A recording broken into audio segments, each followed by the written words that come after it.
God-sized story. Hello and welcome to another episode of God-Sized Stories. I'm very blessed. I have Daniel back once again. Daniel, tell us about yourself. Hey all, good to be back again. Let's see. I was here once. I think it was episode 23. Is that correct? Yep. That was last April. Yeah, last April. So it's been a good chunk of time. I have a better background decoration this time. It's prettier than a white wall, but that wasn't my choice. I wore yellow to match it also. So we're trying a little bit today. But yeah, I'm back. I was excited to be on God-Sized Stories again. One day I will try to get myself one of those T-shirts that Craig is wearing out of this deal if I keep coming back, but maybe still no T-shirts. So we'll see what happens. I gotta send you the punch card. Exactly. But yeah, good to be back. Good to be back and tell more stories. Absolutely, Daniel. For those of you that don't know, Daniel and I, we're very good friends. We've shared some great stories together. We've lived some great God-sized stories together. One of which was the wonderful time that you got to spend here doing an internship and then living with Alicia and I, which was a time of true joy for us. But today we're really, we're not going to rehash too much on the past. We're actually going to lead into a future story with some things that are happening right now in your life and the opportunities the Lord is presenting you with. So I'm going to let you get started with that. Yeah, that's right. It's an exciting time. It's excuse me, it's been a weird year for a lot of people, a weird year and a half, I guess, at this point, just with the vaccine, or not the vaccine, the virus and all that stuff. Personally, for me, the virus really didn't affect myself or people that I know too badly. So, I'm grateful for that. At the same time, I know it did affect a lot of people. So I don't want to be too over the top with it and say, oh, everything was, straight and fine and nothing changed. And things did change. All sorts of things changed. And whether it affected you physically, mentally, or spiritually, that's between you and, what happened over the last year and a half. But for myself, I'm grateful that, physically doing fine. I did get the vaccine for work purposes, and I haven't sprouted any more arms or anything. So that's a plus. I'll let you know in 5 years if that's still the case. Yeah, it's just been a weird time, though. It hasn't been weird physically, like I've been saying, but there's just a lot of things that have happened in this last year and a half or so, that good things, bad things, things in between, that I didn't really expect to happen. I'd say I don't remember exactly where I was the last time we were talking here together, but this last summer, I had an opportunity to serve at a Bible camp up in Mugwanago, Wisconsin. So to put that in terms, that's like 30 minutes from Milwaukee, 45 minutes from Milwaukee, something like that. And I had some connections there through friends that I'd gone to school with. And it was the best summer I can think of that I've ever had. I mean, hands down, it was so much fun. It was exhausting. I counseled for 5 weeks from kids in third, fourth, and fifth grade up all the way through seniors in high school. So it was, and everything in between. So it was crazy. It was fun. It was exhausting.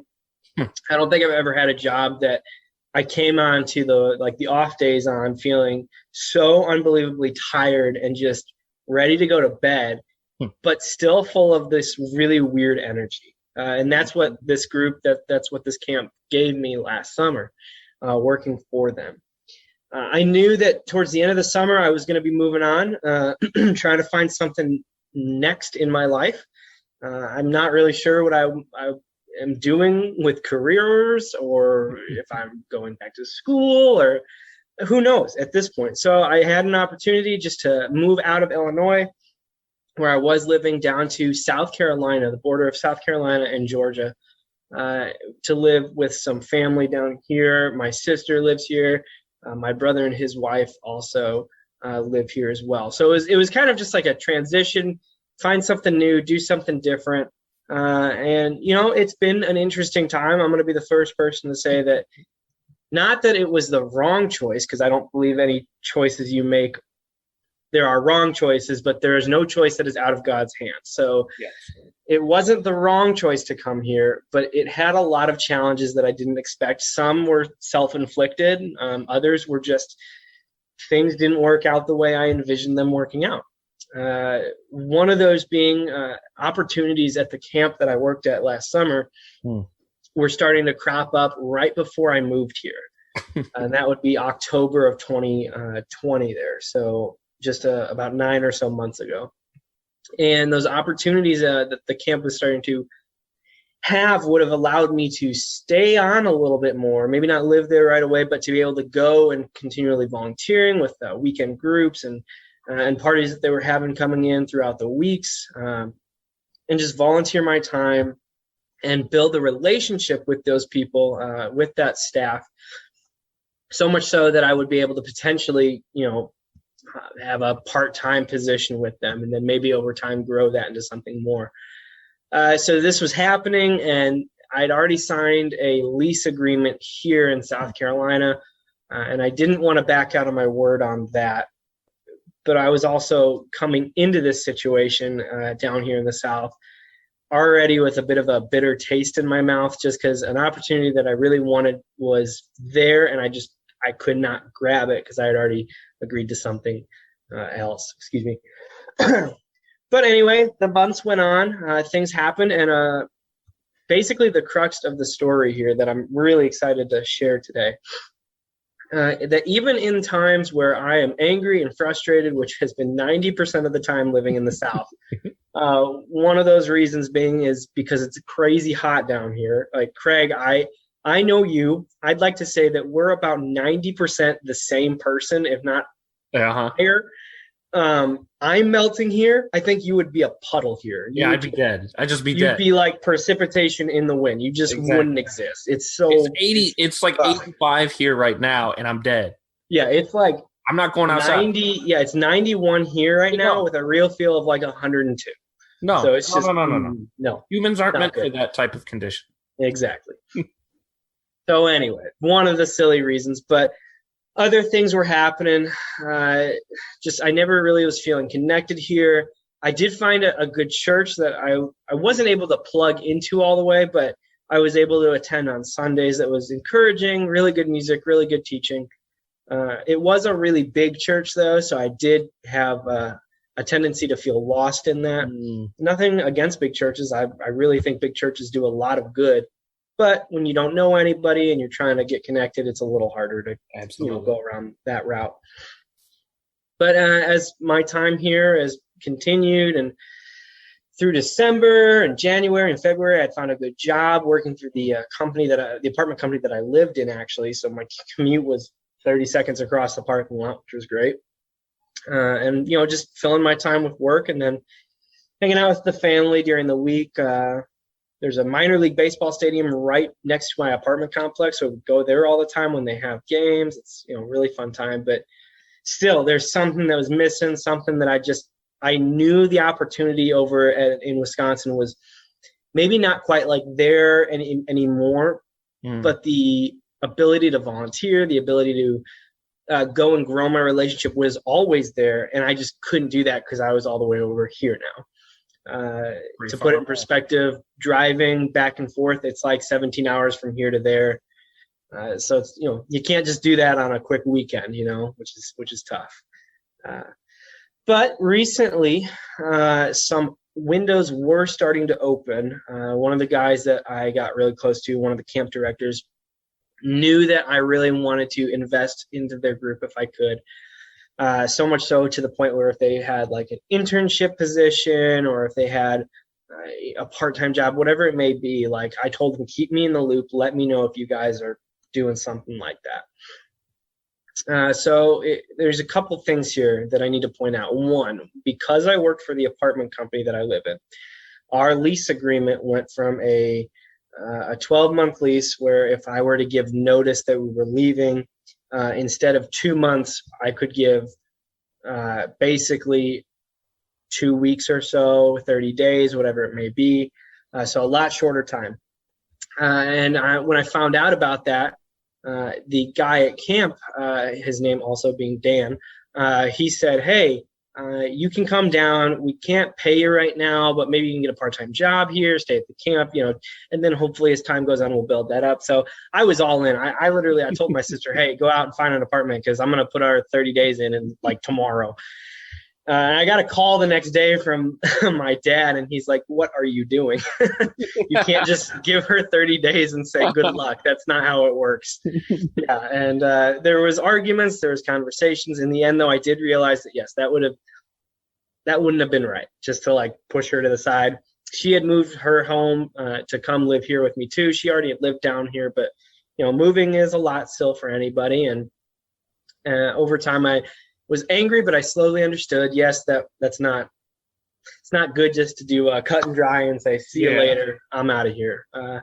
So I waited again, and time went on. And over the last several months, Dan, the camp manager guy, he would mention, hey, you going to be out here for the summer at all? You going to come counsel? We could use you. And every time he would text me, my heart would just like squeeze in on itself saying, I want to be there so badly. Like that is where I belong, but I just can't get out of this right now. And I can't, things were happening. So with that being said and everything there, I did get a call from the camp manager guy about, I'd say at this point, a month ago, beginning of May, maybe late April.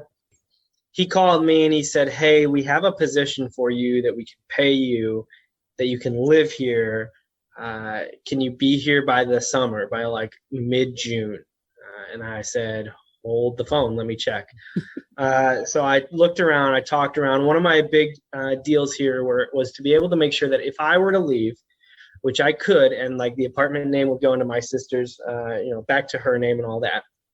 I wanted to make sure that my half of the rent for the months that I would be gone would be paid for. I didn't want her just to have to take that whole sum. Leave her in the lurch. Right, exactly.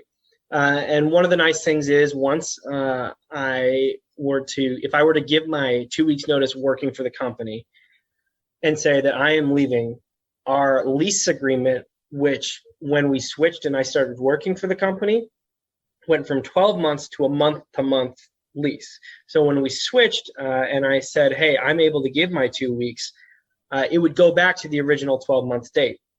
And that was one of the big things that was concerning for myself, for my sister, for my parents. They wanted to make sure that, my sister didn't have just 30 days to find somewhere. She needed to be able to stay where she was, or while in that time being able to, if she wanted to, look for something else somewhere else.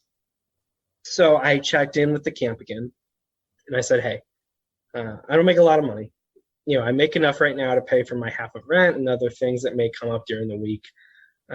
Is there any way that you guys could help out and potentially help me pay my half of the rent from the months of June through October of 21 there? And this is where the God side story kind of kicks in. I don't know the details too well, and they were able to give me to help pay for the last couple months, I should say, from June through October.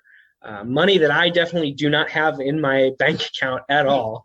Money I didn't think they had, but God was able to work through them to be able to provide that so that I could come down during the summer.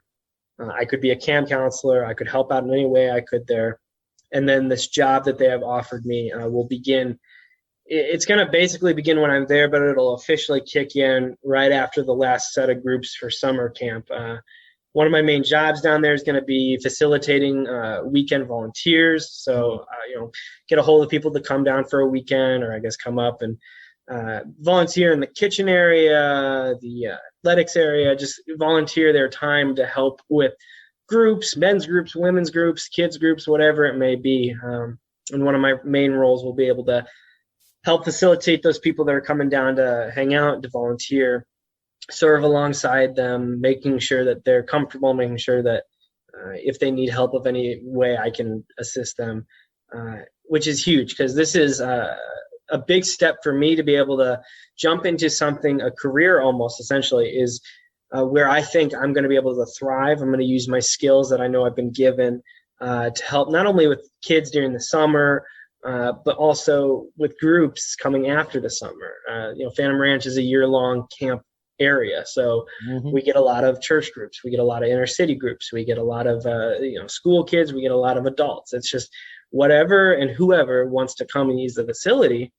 There's criteria, but they can come do so, and I'll be able to be a part of that over the next year plus. As long as I'm enjoying / doing a good job at this work, and the management that I'll be working with sees that and they're enjoying it and they think this is a good match, then this can continue for more than a year, and however long it may be. Right. But it's really exciting, and I know I've rambled, so I'll stop in just a minute, but it's crazy to see that when I think my situation is terrible and sucks and is just not going the way I thought it would go, God is still there, even when it seems like he's not. COVID, like I said in the beginning of the video, affects a lot of people.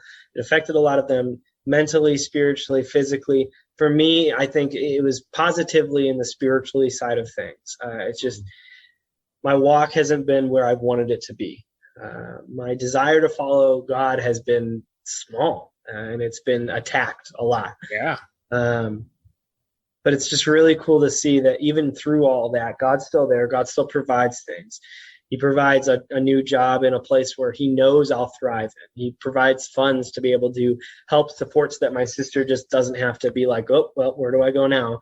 And he provides people like this guy, Dan, at Phantom Ranch, who wants me to be there. He desires for me to be a part of that team.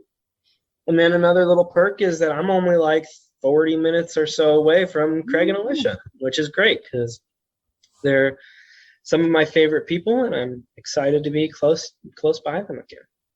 Amen to that. Yeah. Well, I was going to ask, but you kind of summed it up. I was going to ask, what would be the biggest thing that you learned coming into this, which you kind of summed up there. But then instead, I'll rewind a little bit and ask, what was the biggest thing that you learned then from those months of waiting? Because you definitely talked about that for a little bit, and I could tell the pain in your voice from it too. And I know you and I had some good conversations over the last many months. What was the biggest lesson you learned in those months? To be honest, I don't know. Okay. I can't answer that right now.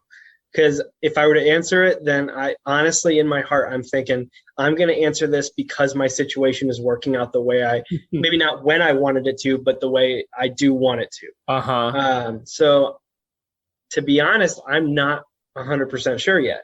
I definitely think over the next couple months here, especially with camp, where I'm going to be counseling and I'm going to be trying to help younger people figure out what's going on in their life. It doesn't just stop with them. I mean, it's also for those people involved in these campers' lives. So I definitely think I'll have a solid answer, or more of a solid answer, as time goes on.